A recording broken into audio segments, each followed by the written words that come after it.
Bonjour ou bonsoir et bienvenue sur un nouvel épisode de la Pause Podcast. On se retrouve aujourd'hui pour plonger dans l'univers fascinant de Nestlé France. Installez-vous confortablement, prenez une grande inspiration et laissez-vous porter par le récit d'une des marques les plus emblématiques du paysage culinaire français. Au début, tout a commencé en 1866, lorsqu'un homme nommé Henri Nestlé, un pharmacien d'origine suisse, a inventé une farine lactée pour nourrir les bébés qui ne pouvaient pas être allaités.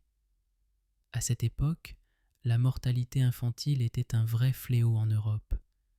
La farine lactée de Nestlé est vite devenue une solution précieuse, apportant espoir et réconfort aux familles. L'histoire de Nestlé France débute véritablement en 1867, année où cette farine arrive sur le sol français et où les premiers pas d'une grande aventure commencent. Puis, en 1905, Nestlé fusionne avec la Société Angélique, créant ainsi une nouvelle dynamique. La marque se diversifie alors, s'étendant au-delà des produits laitiers pour inclure le chocolat et les boissons.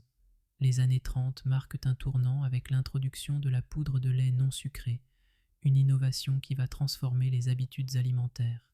Au fil des décennies, les campagnes publicitaires marquantes et les collaborations avec des chefs célèbres renforcent l'image de la marque. La recette du chocolat au lait, que nous connaissons aujourd'hui, voit le jour pendant ces périodes de créativité intense. Aujourd'hui, Nestlé France est un acteur incontournable, non seulement avec des produits emblématiques comme le chocolat Nesquik ou le café Nespresso, mais aussi engagé dans des pratiques durables et éthiques. La marque s'efforce désormais de réduire son empreinte carbone et de proposer des alternatives saines à ses consommateurs. Il y a également des anecdotes méconnues sur Nestlé qui pourraient vous surprendre. Saviez-vous par exemple que le logo de Nestlé représente une famille d'oiseaux clamant abandonner leur nid pour s'envoler vers la liberté? Une belle métaphore de la croissance.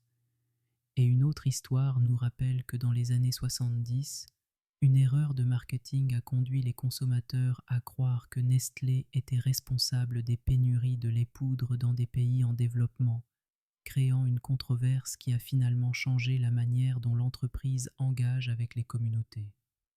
En conclusion, l'histoire de Nestlé France est celle d'une marque adaptable, qui évolue avec son temps tout en restant ancrée dans ses valeurs fondatrices. Peut-être est-ce là une belle leçon sur l'importance de la compassion et de l'innovation dans nos vies. Merci de nous avoir écoutés. Prenez soin de vous et à très bientôt sur la Pause Podcast.